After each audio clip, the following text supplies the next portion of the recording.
Okay, Love and Marriage Huntsville is officially back. This past episode, we see the conclusion of Mel reading Marceau as he deserves because he's trying to play her talking about he filed bankruptcy, knowing fully well Mel filed bankruptcy because Martel filed bankruptcy. And she was like, you ain't about to leave me with the whole load of debt, which is smart. Like, I would do the same.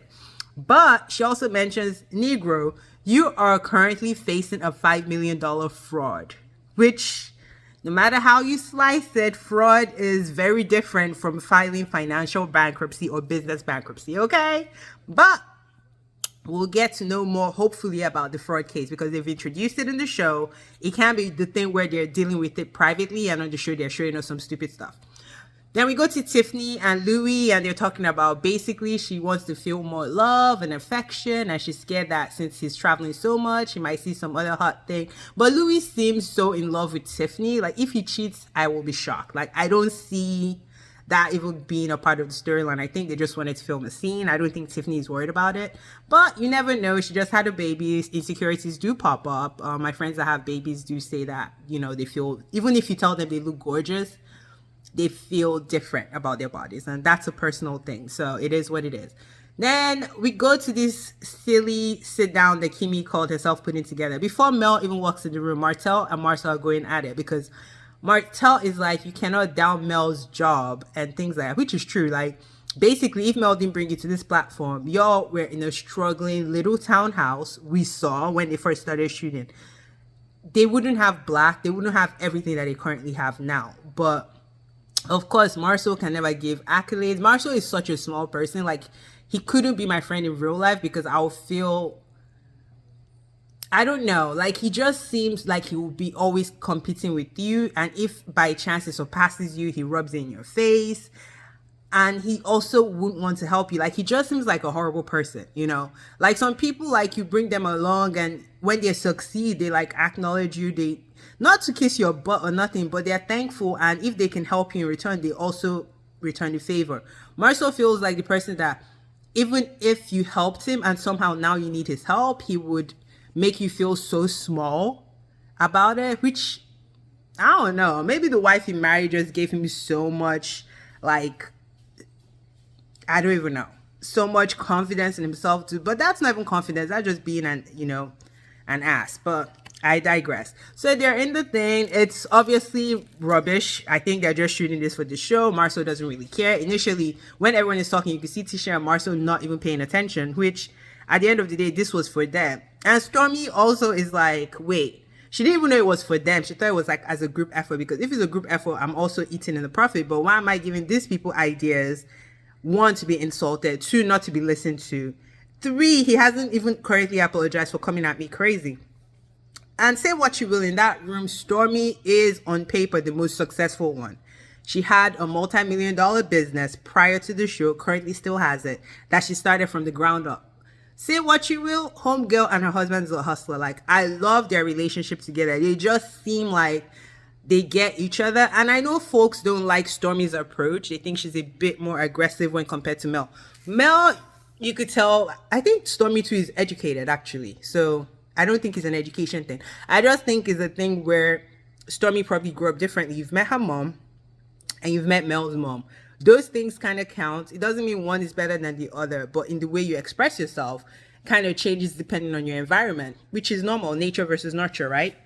So yeah, was Stormy wrong for calling him a B word? Possibly.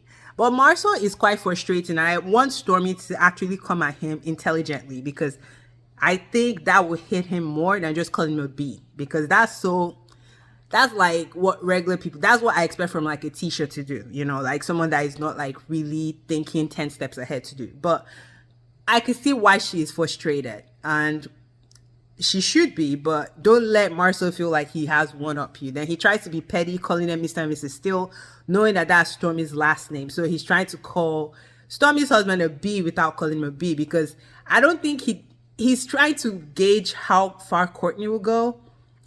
And I don't think if Courtney was sitting right next to him, he'd say that.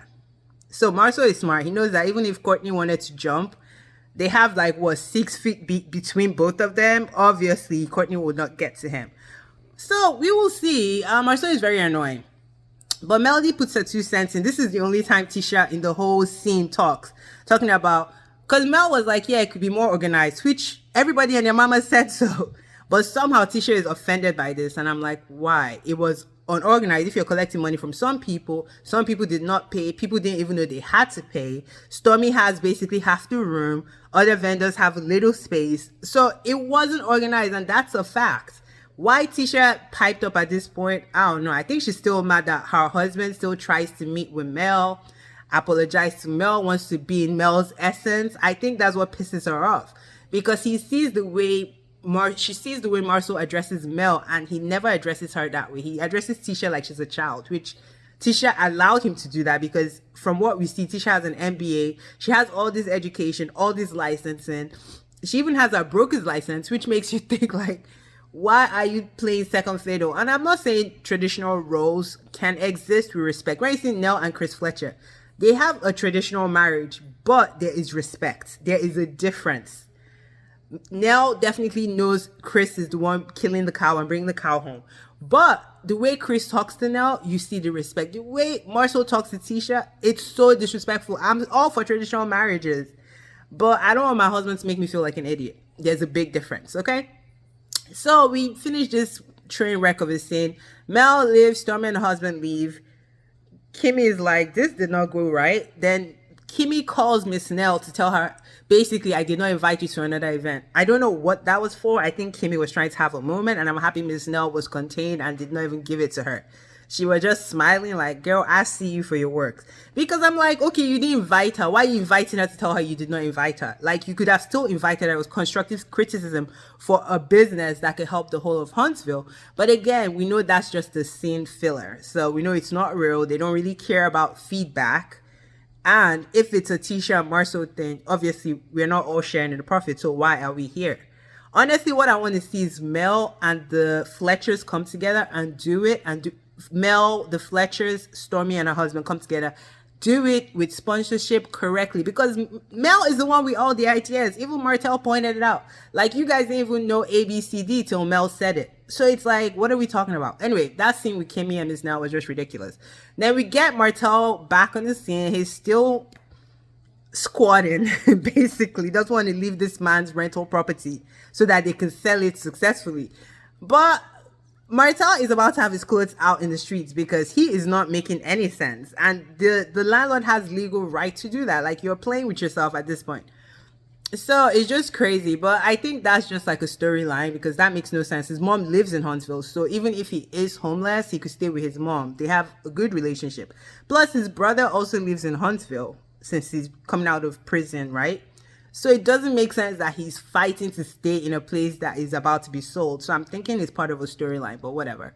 So we see he started the same business he had with Mel with someone else. He still doesn't have a business license, so he's partnering up with someone that obviously has business license.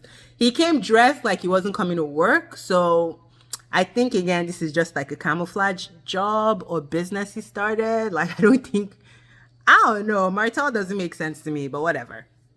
But the tea is, Chris drops the bomb that basically Marceau is out in the streets clowning you, talking about he owns your business now and everything, which is ridiculous, because again, Martell makes a point. He's like, it was Holt and Holt before there was Scolt. And basically Holt and Holt helped Scolt get launched, and that was always the plan. So for Marceau to come in and be like nasty is just crazy. So I guess we'll see next episode what happens. And Kiki is back next episode. They're still talking about this infidelity. If you don't have proof, please don't talk about this infidelity.